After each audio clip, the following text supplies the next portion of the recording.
안녕하세요. 저는 작년에 이혼한 30대 초반 공무원입니다. 결혼한 지 고작 2년 반 만에 결국 이혼을 하고 말았네요. 그것도 아주 이상한 시댁을 만나 마음고생 많이 하고서 말이죠. 솔직히 사기 결혼 당한 거나 마찬가지긴 한데 그래도 아기 갖기 전에 이혼하게 되어서 어떤 사람들은 조상신이 도왔다고 너무 잘 되었다고 하더라고요. 미혼 여러분들 정말 결혼 잘하셔야 합니다. 저 같은 케이스도 있다는 걸 알려드리기 위해 글을 한번 써봅니다. 저는 복지 쪽 공무원이고 전 남편은 식품 유통 사업하던 사람이었습니다. 아버지랑 같이 한다고 했고 연순 수익 1억에서 2억은 얻는다고 하더라고요. 집에 돈도 좀 있고 부모님이 부동산도 여러 개 갖고 계신다고 들었어요. 그 사람과 결혼한 게 꼭 돈 때문은 아니었죠. 제가 업무로 많이 힘들어해서 공황장애까지 왔었는데 그런 저를 많이 보듬어 주던 사람이에요. 연애 2년 하면서 단 한 번도 저에게 실망 준 적 없고 정말 자상했던 사람이라 이런 사람이면 믿고 노후를 함께해도 되겠다 싶어 결혼한 겁니다. 시부모님도 참 괜찮으신 분들이었어요. 아들 결혼하는데 집 해주는 게 당연하다며 경기도 신도시 아파트 하나 마련해 주셨습니다. 공동 명의도 남편 명의도 아닌 어머님이 갖고 계시던 아파트 중 하나를 내어주신 거지만 정말 감사했어요. 요즘같이 집값 비싸 결혼 문턱에서 좌절하는 시대에 보금자리 마련한다는 게 쉬운 일이 아니잖아요. 예물 예단 문제로 조금 삐그덕하긴 했지만 그건 다른 것에 비해 문제 될 것도 아니라 그냥 넘어가겠습니다. 아무튼 크게 문제 삼을 것 없는 시댁이었죠. 그래서 저도 잘하고 싶었습니다. 시댁이랑 저희 신혼집이랑 차로 40분 정도 거리였기에 1, 2주에 한 번 정도 가서 식사하고 오고 그랬어요. 제가 직접 음식해 시부모님 초대하기도 했고요. 제가 좀 살가운 성격이라 어른들한테 잘하는 편이에요. 그래서 시부모님도 저보고 진주 같은 며느리라고 표현하시며 좋아하셨습니다. 남편도 그런 저에게 고맙다고 했고 결혼 6개월 차까지는 정말 행복했어요. 불행이 스며들기 시작한 건 돈 문제가 불거지면서부터였습니다. 저희 신혼집이 어머님 명의 아파트였어요. 그런데 저희 결혼하고 7개월쯤 되었을 무렵 어머님이 갑자기 그 아파트를 좀 팔아야겠다고 하시더라고요. 남편이 놀라서 왜 그러냐 물으니 네 아빠 이번에 천안에다 사업 벌린 게 잘 안 된 모양이야. 급한 불만 좀 꺼야 해서 그러니 아파트를 팔아야겠다. 니들은 그냥 그 집에 계속 살면 돼. 매매해서 전세로 바꿀 건데 내가 부동산에 잘 얘기해 둘게. 라고 어머님이 말씀하시더군요. 좀 놀랐지만 어머님이 워낙 태연하게 말씀하시길래 저는 호들갑 떨 수도 없었어요. 그렇게 저희 신혼집 집주인이 어머님에서 다른 사람으로 바뀌었죠. 아는 사람한테 판 거라서 저희 부부 사정 잘 이해해 줄 거니 갑자기 이사 갈 일은 없을 거라고 어머님이 호언장담 하셨습니다. 그런데 계약자가 바뀌자마자 집주인이 저희더러 나가라고 하더라고요. 실거주 할 거라면서요. 저희는 이미 돈 3천만 원 들여 인테리어 싹 바꾸고 살고 있던 상황인데 너무 어이가 없었죠. 그래서 어머님께 어떻게 해야 할지 여쭤보았죠. 그런데 처음과 다르게 어머님이 저에게 화를 내며 나가라고 하면 나가야지 뭐. 공짜 집에서 그만큼 잘 살았으면 된 거지. 나더러 이제 뭐 어떻게 하라는 거야. 라고 하시더라고요. 어떻게 보면 맞는 말이기도 하죠. 어찌되었던 저희는 어머님 아파트에서 기생하며 살았던 거니까요. 그래도 오래오래 살 줄 알고 몇천 들어 인테리어까지 싹 했는데 억울하잖아요. 게다가 그건 전부 제 돈이었어요. 그래서 어머님 보고 어떻게 해달라는 게 아니라 저희도 난감해서 미치고 팔짝 뛸 노릇이라고 하니 어머님이 한숨을 쉬며 아버님 사업이 잘 안 되고 있으니 저희가 이해할 수밖에 없다고 하시더군요. 그렇게 한순간에 저희는 살던 집에서 쫓겨났고 급하게 대출받아 24평짜리 구축 아파트 전세로 들어가게 되었어요. 상황은 이해가 가지만 어머님 태도에 저도 상처를 받았습니다. 그래서 남편한테 시댁 관련 이야기 했다가 다투는 일이 많아졌어요. 남편은 처음엔 저에게 미안해 했다가 나중에는 그래서 뭐 나더러 어쩌라고. 엄마 말이 틀린 건 아니잖아. 우리 엄마 집에 얹혀 살았으면서 변수 생기면 감수할 줄 알아야지. 라며 화를 내더라고요. 시댁과 남편 모두 그렇게 저에게 뭐라고 하니 너무 화가 나면서도 한편으론 정말 제가 지금 속 좁게 행동하고 있는 건가 싶더라고요. 아마도 결혼한 지 1년도 안 된 시기에 일어난 일이라 저도 많이 혼란스러웠던 것 같습니다. 친정에 이야기했더니 부모님도 많이 황당해 하시고 또 화도 많이 내셨어요. 그런데 뭐 이왕 벌어진 일 자꾸 들춰봤자 서로 힘들기만 할 것 같으니 이번 한 번은 이해하고 넘어가자 하시더군요. 그런데 엄마가 저를 불러내 조용히 말씀하셨습니다. 지영아, 결혼하고 3년간은 애기 갖지 마라. 그 말에 저는 엄마를 의아하게 바라보며 왜? 엄마 나보고 빨리 애기 가지라고 했잖아. 나 더 나이 들어서 출산하면 힘들다고. 잔말 말고 엄마 말 들어. 임신 최대한 미루고 조심해. 알았어? 엄마 말 꼭 명심해. 친정엄마는 그렇게 저더러 3년간 무슨 일이 있어도 피임을 하려며 신신당부를 하셨습니다. 지금 생각해보면 엄마의 촉은 정말 정확했죠. 아무튼 저는 친정엄마 말대로 최대한 임신을 안 하려고 노력했습니다. 그 와중에 남편은 자꾸 저에게 빨리 애기 갖자며 성화였고 시부모님도 사업상 급한 일 다 처리하고 나니 저에게 미안하다며 사과하시더군요. 그리고 아무렇지 않게 손주 얘기를 하시며 집안에 아기가 있어야 복이 들어오고 화목해진다고 저에게 임신을 재촉하시더군요. 그런데 그런 화기애애한 분위기도 잠시였네요. 신혼집 문제에 이어 또 다른 사건이 벌어졌어요. 아버님이 사업에 법적으로 문제가 생겨서 6개월 정도 영업 정지 처분을 받게 되었습니다. 그 일로 손해가 막심했어요. 아버님은 애써 태어난 척하며 다 수습할 수 있다고 하셨지만 어머님은 이번엔 표정이 심상치 않으시더라고요. 어쩌면 부동산 다 처분해야 할 수도 있다고 하시는데 저까지 마음 졸여지더군요. 저희 부모님은 두 분 다 공공기관 재직하시다 명예퇴직한 분들이시라 한평생 금전적으로 안정적인 집안이었습니다. 사고 싶은 것, 하고 싶은 거 다 하며 여유롭게 살진 못했지만 검소하게 돈 걱정 안 하며 살았습니다. 그런데 사업하는 집안은 정말 매일매일이 살얼음 길이더라고요. 친구 중 한 명이 저더러 사업하는 남자 만나지 말라고 했었는데 왜 그렇게 말렸는지 이제야 이해가 가더군요. 그래도 아버님도 워낙 잔뼈가 굵은 타입이셨고 시댁에서 가진 부동산도 시세 20억이 넘기 때문에 설마 망하진 않겠지 하는 믿음이 있었던 것 같아요. 남편도 아버님이랑 같이 일하면서 이해타산 빠르게 잘 꾸려 나갔었거든요. 그래서 믿었는데 뭔가 잘못되기 시작한 건지 시부모님 얼굴에 그늘이 지기 시작했어요. 시댁이 영업정지 처분 받으면 제 남편도 월급을 못 받는 거예요.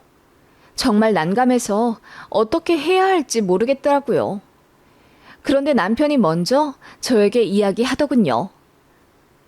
우리 당분간 집에 용돈 좀 드리자. 200만 원 정도씩만 드리면 될 것 같아. 그 말에 제가 화들짝 놀라 시댁에 용돈을 드리자고? 200만 원씩이나?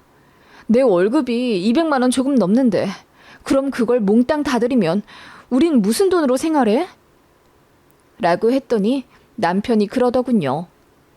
대출 받으면 되지. 공무원 좋다는 게 뭐야. 대출 잘 나오고 매달 꼬박꼬박 월급 들어오는 장점이 있잖아. 사업하는 집은 원래 좀 그래. 잘 될 때도 있는데 이렇게 어려워질 때도 있어. 그래도 이 고비 넘기면 돈 많이 벌 거야. 여보 힘든 거 나중에 다 갚아줄 테니까 조금만 이해해줘. 그 말에 저는 한숨밖에 안 나오더군요. 그래서 시댁 사업이 잘 풀릴 가능성은 확실하냐고 물으니 100%라고 하더군요. 예전에도 이런 일이 있었는데 잘 해결되었고 그 다음 연도에 3억 넘게 벌었다고 하더군요. 그래서 일단 6개월만 좀 시댁 도와주자고 하길래 한숨만 나왔지만 일단 알겠다고 했네요. 남편도 밤에 대리운전 뛰면서 알바하겠다고 했거든요. 시댁에 그렇게 용돈을 넣어드리니 어머님이 기다렸다는 듯 고마워. 일 잘 해결되면 다 갚아줄 테니까 너무 걱정 말고 알겠지? 라고 하시더군요. 그렇게 6개월 드리기로 한 200만 원은 어느새 220만 원, 250만 원씩 점점 불어나더군요. 어머님 아버님도 처음에는 고맙다 매번 얘기해 주시더니 나중에는 당연하다는 듯 받으시고 또 날짜 늦어지기라도 하면 재촉을 엄청 하셨어요. 그렇게 저는 전세 대출 이자와 매달 시댁에 들어가는 돈 그리고 생활비로 허덕여 지내게 되었습니다. 남편이 밤에 대리운전 알바를 한다고 해도 벌어오는 돈이 150만 원 남짓이었기 때문에 사실상 별 도움도 안 되었고요.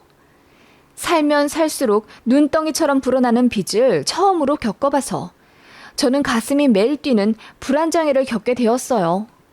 가뜩이나 업무가 힘들어 예전에 정신과도 다닌 적이 있는데 결혼 생활마저 안정적이란 생각이 못 드니 마음이 많이 힘들어지더라고요.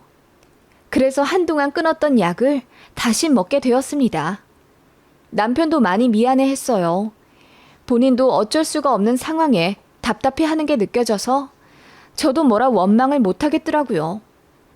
6개월 안쪽으로 해결된다던 시댁 사업은 설상가상 다른 일이 터져 결국 파산 위기까지 놓여지게 되었습니다.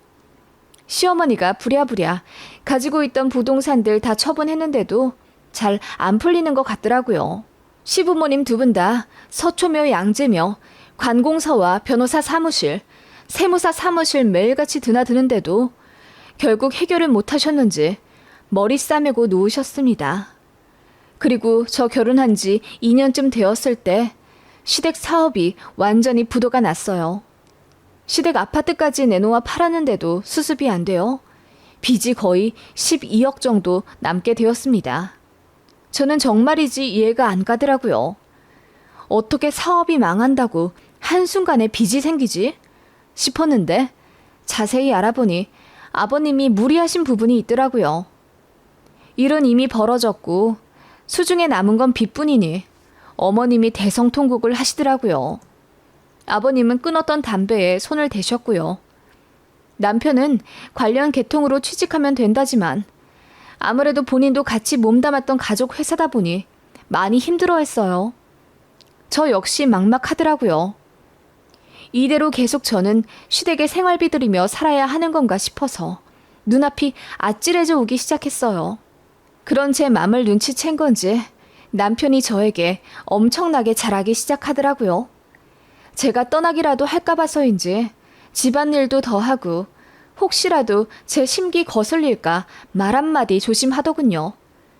그런 모습을 시어머니가 아니 굽게 보셨어요. 시부모님이랑 같이 칼국수 집에 가서 식사를 하는데 남편이 제 젓가락을 챙겨줬어요. 그 모습을 본 시어머니가 갑자기 제 앞에 있는 수저를 집어 던지시더라고요. 너 우리 아들 돈 없다고 노예 부리듯 하는 거니? 우리한테 돈 좀 해줬다고 갑질하려는 거야? 어떻게 네 남편 엄마 앞에서 내 아들을 그렇게 막대해? 그 모습에 저는 너무 놀라 눈물까지 나왔습니다. 남편이 서둘러 수습하려고 엄마, 사업 문제로 너무 예민해지신 것 같아. 그냥 내가 하고 싶어서 하는 거야. 와이프 고생 많이 하잖아. 라고 했더니 어머님이 그 말에 더 날뛰시며 고생을 하긴 뭘 고생을 해. 사무실 가만히 앉아서 돈 따박따박 받아먹는 공무원이 세상사 뭘 안다고. 가족끼리 원래 서로 힘들 때 돕고 그러는 거지. 나는 니네 결혼할 때 뭐 안 해줬니? 나중에 사정이 그리 되긴 했지만 아무튼 니들 집도 해줬잖아. 그러면서 엉엉 우시더군요. 그 바람에 칼국수 집에 있던 사람들 다 어안이 벙벙한 채로 저희를 보길래 창피해서 밥도 제대로 못 먹고 나왔습니다. 그날을 계기로 저는 시댁에 왕래하지 않겠다 선언했고 남편도 받아들였습니다. 그랬더니 시어머니가 더 노발대발 하시더군요. 가뜩이나 힘든데 며느리가 도리도 안 한다면서요. 그쯤 되니 이혼 생각이 절로 나더군요. 출근해 일하는데도 눈물이 줄줄 나와 정신과 약 없이는 하루를 버티기가 힘들었습니다. 그래도 머리와 가슴은 따로 노는지 저에게 절절매는 남편에게 어쩐지 연민이 생겨 고민이 깊어지던 나날들이었어요. 그러다 결국 이혼하게 된 결정적인 사건이 있었습니다. 어머님이 사업이 잘 안 풀린 걸 제 탓을 하기 시작하더군요. 아들 결혼 전엔 분명 잘 되던 사업인데 어쩌다 이렇게 되었을까? 집안에 사람 잘못 들어오면 망한다더니 그 짝은 아닐까 싶네. 너 태어난 시가 어떻게 되니? 내가 잘 아는 집에 가서 사주 좀 봐야겠다. 라고 하시며 제가 시댁에 폐를 끼친 원인 제공자 마냥 몰아붙이시더라고요. 그래서 저도 말도 안 되는 말씀을 하시네요. 어떻게 아버님 사업이 저 때문에 망해요? 이미 몇 년 전에 잘못 처리하신 일로 문제가 눈덩이처럼 불어나 이렇게 된 건데요. 어머님도 힘들어서 그러신다는 거 알지만 저 역시 마음이 너무 괴로워요. 라고 했더니 어머님이 아무 말 않고 저를 째려보시더군요. 그러더니 결국 어머님이 제 친정에 전화를 했나 보더라고요. 사부인, 나 지영이 시엠이 되는 사람입니다. 그동안 잘 계셨죠? 네, 사부인. 사업으로 힘들어 하신다고 들었습니다. 몸 건강히 잘 챙기세요. 그렇게 안부 인사를 주고받으시다가 시모가 본론을 꺼내셨다더군요. 다름이 아니라 지영이가 몇 시에 태어났죠? 태어난 시 말입니까? 우리 지영이 새벽 5시 동틀 때 태어났죠. 그건 왜 물으시는지요? 아, 지영이가 아무래도 우리 집안이랑 잘 안 맞는 것 같아서 내가 잘 아는 집에 가서 좀 물어보려고요. 네? 그게 무슨 말씀인지요? 친정엄마가 화들짝 놀라 묻자 시어머니는 그냥 그런 게 있다며 전화를 끊으셨다더군요. 엄마한테 그 얘기 듣고 나서 저는 열불이 터져 미치는 줄 알았습니다. 시어머니는 그렇게 제 태어난 시를 들고 점집에 가 사주를 보았다더군요. 그런데 그 역술인 말이 저랑 남편이랑 상극이라 남편이 잘 안 될 수밖에 없는 관계라고 했대요. 그 말을 듣고 시어머니가 난리를 치며 저희 집에 찾아오셨더라고요. 너 때문 맞잖아. 잘 되던 사업이 왜 한순간에 망하나 했어. 다 너 때문이야. 라며 저에게 삿대질하며 따지시더군요. 저도 맞서 싸웠지만 어머님의 흥분에 당할 재간이 없더라고요. 그렇게 서너 시간 저에게 퍼부어 대고 나가신 후 어머님은 제 친정에 전화를 거셨다더군요. 시댁 망한 게 저 때문이 맞으니 책임지라고 했답니다.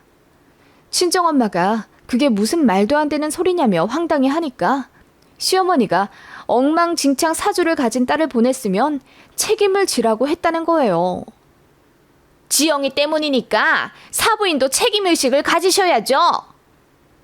그 소리에 친정엄마가 벼락같이 소리를 지르며 오래 살다 보니 별 미친 소리를 다 듣겠네. 이봐요. 그 말 그대로 법원 가서 판사 앞에서 한번 해보시죠. 당신 정상인 취급받는지 안 받는지 확인해 봅시다. 라고 했더니 시어머니가 움찔하며 전화를 끊으셨다더군요. 친정에서는 난리가 났습니다. 저를 빨리 이혼시키겠다며 오빠까지 나섰고 남편은 엉엉 울며 제발 이혼만은 하지 않게 해달라며 빌었어요. 그런데 정말 말도 안 되는 일이 또 일어나고 맙니다. 시어머니가 제 친정에 또 전화를 하셨다더군요. 친정엄마가 바로 욕 싸붙일 준비로 받았는데 웬일로 시어머니가 고분고분히 미안하다고 사과했대요. 내가 많이 힘들어서 예민했어요. 실례를 범해서 죄송합니다, 사부인. 그 말에 친정엄마는 아무 말 안 하셨다더군요. 그러자 시어머니가 이렇게 얘기했다는 거예요. 지영이 참 좋은 애라는 거 저도 압니다. 일이 안 풀리기 전까지는 우리도 참 화목한 사이였어요. 그런데 세상사가 다 그렇지 않습니까? 항상 좋은 일만 있을 수는 없어요. 불행이 찾아오기도 하지만 결국 가족의 힘으로 이겨내는 거죠. 힘들다고 어찌 가족을 버립니까? 그죠? 그렇게 혼자 떠들던 시어머니가 갑자기 엉엉 울더니 사부인도 지영이가 힘든 거 싫으시잖아요. 그쵸? 시집간 딸이 잘 살아야 하는데 이런 모습 보여 미안합니다. 그래서 말인데 사부인께서도 저희한테 힘을 좀 주실 수 없으신가요? 우리가 이번 고비만 잘 넘기면 돈도 더 많이 벌고 지영이한테 다 갚아줄 겁니다. 결혼한 지 얼마 안 돼요. 이런 일을 당한 지영이도 참 딱하지만 액대만 셈 치지요. 앞으로 잘 살려고 그러는 겁니다. 그러니 사부인도 한 번만 우리를 믿고 라고 하시길래 친정엄마가 답답한 듯 외치셨대요. 그래서 하고 싶은 말이 뭔데요? 그게 내가 알아보니 사부인 살고 계신 집이 지금 시세로 7억이 넘어가더라고요. 그거면 일단 급한 불은 끌 것 같은데 어떻게 좀 도와주실 순 없으신지요? 따님 생각해서 같이 갚아주신다면 내가 이 은혜는 정말 평생 잊지 않고 살겠습니다. 시모 입에서 나온 말은 정말이지 놀랍도록 어이가 없었습니다. 친정엄마는 경악해 소리를 질렀고 무조건 내 딸 이혼시킨다고 난리를 치셨답니다. 그러니 시어머니가 슬그머니 끊으셨다던데 그 얘기 듣고 저는 정수리까지 소름이 돋더라고요. 어떻게 사돈댁 아파트까지 넘볼 생각을 하죠? 시모가 정신이 나갔다는 생각밖에 들지 않았습니다. 저는 그 얘기를 남편한테 얘기하고 이제 더 살 자신이 없으니 이혼하겠다고 했어요. 그러자 남편이 눈물을 펑펑 쏟으며 자기는 절대 이혼 못한다고 하더군요. 그래서 결국 소송이 시작된 거죠. 어차피 지금 살고 있는 아파트도 제 명의 전세였기 때문에 바로 부동산에 얘기해 내놓았습니다. 그리고 저는 짐 빼서 친정에 들어갔고요. 남편도 결국 시댁으로 갔나 보더라고요. 그런데 시댁도 작은 빌라 월세살이 하던 중이라 남편들어 원룸 얻어 나가라고 했나 보더라고요. 그걸로는 되지 않아 정신적 피해 보상과 시댁에 돈 들였던 거, 신혼집 인테리어 했던 것까지 전부 청구해 위자료로 제시했습니다. 위책이 남편에게 있다는 것이 확인되었고 보상은 그중 일부만 인정되어 2,500만 원만 지급받는 걸로 판결이 났습니다. 전 남편은 저랑 이혼하고 술독에 빠져 살았고 그 바람에 건강이 엄청 안 좋아졌다고 들었습니다. 그 모습 보고 전시모 속이 뒤집어졌다고 하더군요. 그리고 전시모 전시부는 재기할 가능성이 전혀 없다고 하네요. 죽을 때까지 빚 갚으며 힘들게 살겠죠. 이혼 정리되던 마지막 날에 전시모가 저에게 전화해 한 번만 다시 생각해 줄 수 없냐고 애절하게 물어보던 게 기억이 납니다. 저는 대답도 않고 끊었고요. 이래나 저래나 저는 손해본 게 많은 결혼이었습니다. 하지만 이번 결혼으로 저는 너무 큰 교훈을 얻었어요. 절대 함부로 사람을 믿어서는 안 된다는 것을 말입니다. 그리고 아기 갖기 전에 이혼하게 되어 얼마나 다행인지 모릅니다. 친정엄마 말씀 듣길 잘한 것 같아요. 만약 아기가 있었다면 이혼이 많이 어려웠을 것 같아요. 물론 하긴 하겠지만 쉽지 않았을 것 같다는 이야기입니다. 저는 이혼 후 상담받으며 마음이 많이 정리된 상태입니다. 그리고 든든한 친정 부모님 덕분에 자괴감에 빠져 허우적대는 불행도 없었어요. 누군가는 고작 이혼이라는 결말이냐고 비웃겠지만 저는 지옥 문 앞에서 유턴한 기분이라 아주 행복합니다. 결혼 생활 중에 이상하다 느끼면 본인의 촉을 무시하지 마세요. 사람은 심한 공경에 처하면 상대방에게 잘못을 떠넘긴답니다. 절대 당신의 잘못이 아닌데도 말이에요. 결혼을 한 사람이든 안 한 사람이든 모두 행복한 삶 사셨으면 좋겠어요.